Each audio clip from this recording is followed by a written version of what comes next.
I know that no matter what happens, some people aren't going to receive me because of my outside shell. They're going to see what I look like, and that's it. And they're just going to judge me on that. And that's one of the reasons that I'm not going to try to change my style or anything like that, because it's not what you're wearing. It's not what if it's not what you look like or what race you are, then why would what you're wearing mean at all? I mean, I'm not going to walk around in vulgar stuff like that because I choose not to, because I'm not that kind of being. I don't act like that.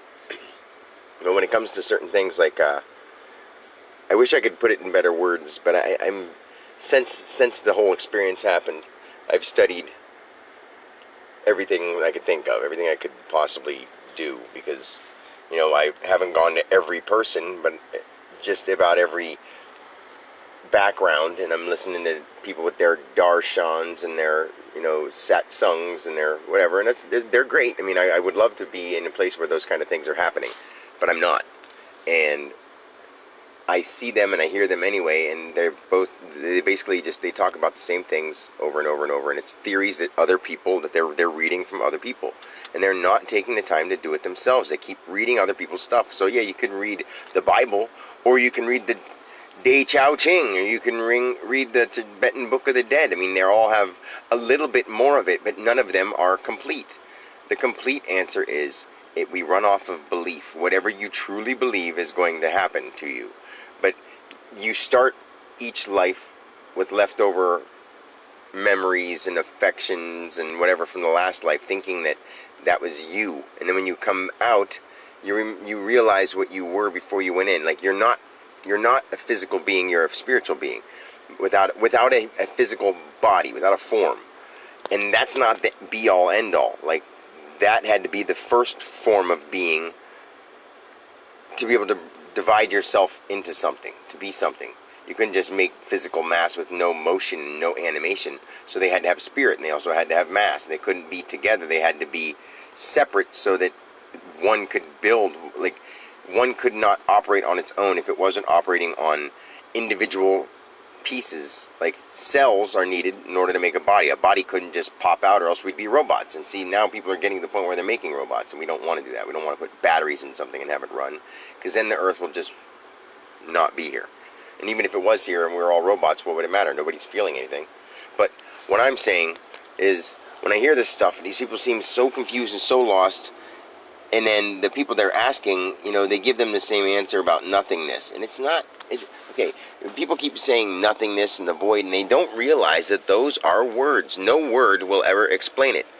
But the best way to explain it is nothingness is also everything there is, because it's all inside nothing. It's just inside this clear, vast, spiritual existence. Existence is the first thing. And then that had to break into spirit, and then had to break into matter.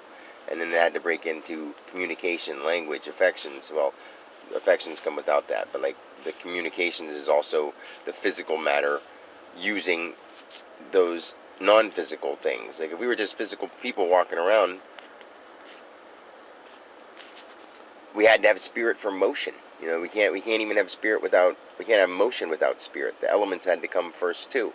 But then in the timelessness, it doesn't make any sense to most people, but it makes complete sense to me. In timelessness, you don't need any of those things, because they all happen now. And you tell the story to yourself. You do the whole thing, bam, at the end, to the end, or to the possible end, because it can keep going. If it took no time to make forever, then if it ends up going longer than you planned, you didn't plan anything. There's nothing planned. It's just time and space don't exist, but we're living in a vehicle inside that with time and space. I mean, it's pretty simple, but people want to know what operates it. The thing that operates it is invisible. You can't see it. You'll never experience it until you're out of this body. And even when you're out of this body, you won't see it. You'll experience it.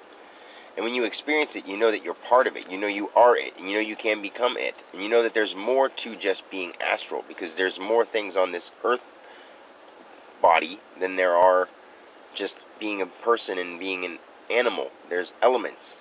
And we've done all those things too. So we're doing it all from the beginning to the end, to the end, to the beginning, to the beginning, to the end, to the end, to the beginning. Like you do it till you're a person enough times and you want to experience only astral and you don't want to experience physical life anymore until you learn more as an astral being. And when you need to learn more physical, you come into a physical life, you feel like you live a 70-year life, and you go back out to timelessness where you didn't have any time. You just realize you learn something new, but there's a little bit of time because there's an experience there, and that doesn't make any sense either. But when you don't have to have time, you use time just to have experiences, time and space, because that's it. I mean, I know that's so confusing to people, but trying to put it into words is getting frustrating. I just want to live my life and be a normal person again, because I feel like the only thing I'm allowed to do is try to tell this message now. Like, I don't even know what else I want to do with my life, because I have this is the most important thing ever. And if I let it go, I feel like I'm letting everybody down. But if I keep doing it, I feel like nobody is fucking even paying attention. And it's getting me a little angry, and it almost makes me sometimes feel like I don't really want to be around, because my own kids don't want to talk to me, because they want to do silly knick-knack stuff that's unimportant, like the trendy. They really don't even want to do any trendy things. They just don't know what they want to do. They're so confused, and when I ask them, they have no answer. So I don't even know what they're thinking. So I can't. And when I try to think what they're thinking or feel what they're thinking, it's not much. They're just sort of like, I don't know, I don't know. But I jumped around a lot there, but there's things that really, really deep things that need to be said. But how can I say them if nobody really opens up and listens?